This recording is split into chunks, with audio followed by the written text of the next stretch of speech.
বেশি কথা বললে অনেকেই জানে আমার মুখে লাগাম থাকে না। রিক্সা ড্রাইভারদের বিরুদ্ধে দাঁড়াইতে চাই না, আমি কোনো চাকরিজীবীর বিরুদ্ধে দাঁড়াইতে চাই না, দাঁড়াইতে চাই খালি একজন ইন্ডিভিজুয়ালের এগেনস্টে। নিজেদের জাস্টিসের জন্য ভিক্ষা চাবো। একটা 18 বছরের যুবককে জিজ্ঞেস করেন সলিউশন কি, ইজিলি 5 মিনিটের মধ্যে দিয়ে দিবে। ক্যাপিটাল ঢাকা পুরো পৃথিবীর সবচেয়ে জঘন্যতম লিস্টের লাস্টে গিয়ে মোস্ট নন লিভেবল সিটির একটা সিটি। তারপর কতটুকু লজ্জাহীনতার সাথে দাঁড়ায় হাসতে হাসতে ক্যামেরার সামনে কথা বলতেছি। প্রথমত আমি বলে রাখি আমি বেশি কথা বলবো না।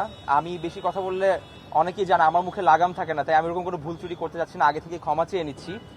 ভাইয়ার এখানে সবাই একত্রিত হয়েছে একটা খুবই সিম্পল অ্যান্ড স্পেসিফিক জিনিসের বিরুদ্ধে লড়াই করার জন্য বলি, বা কিছু এগেনস্টে দাঁড়ানোর জন্য।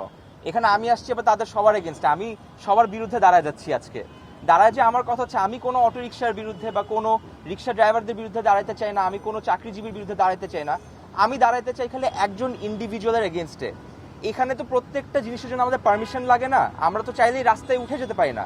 কেউ না কেউ তো আছে যারা কন্ট্রোল করে, যারা হচ্ছে এখানে অ্যাপ্রুভাল দেয়, পারমিশন দেয়, একটা রেগুলেশন মেনটেন করে, একটা অথরিটি থাকে।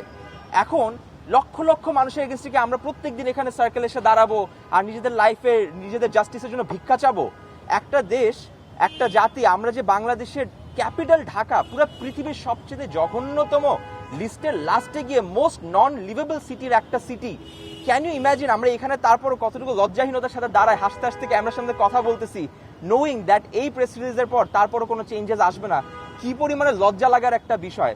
সুতরাং আমি আনফর্চুনেটলি সবার এগেনস্টে দ্বারা আমি আলাদা একটা নিজের লড়াইয়ের জন্য আজকে এখানে মাইকটা হাতে নিলাম। খুব ছোট একটা কথা বলতে চাই, আমার লড়াই হচ্ছে সেই গুটি কয়েক ব্যক্তির বিরুদ্ধে যার হাতে ক্ষমতা থাকা সত্ত্বেও, যার হাতে রেগুলেশন থাকা সত্ত্বেও কোনো কিছুই করতে পারতেছে না। ইমোশনাল কথা বলে যে মানুষ চাকরি হারাবে, দেশের মানুষ চলাচল করবে কিভাবে। আরে ভাই 2026 সাল এখন, আমরা বলতেছি সায়েন্স এতদূর পুরো পৃথিবীতে সায়েন্টিফিক রেভলিউশন হয়ে যাচ্ছে, আমরা কোনো কমিউট ঠিক করতে পারতেছি না, আমরা একটা সলিউশন বের করতে পারতেছি না।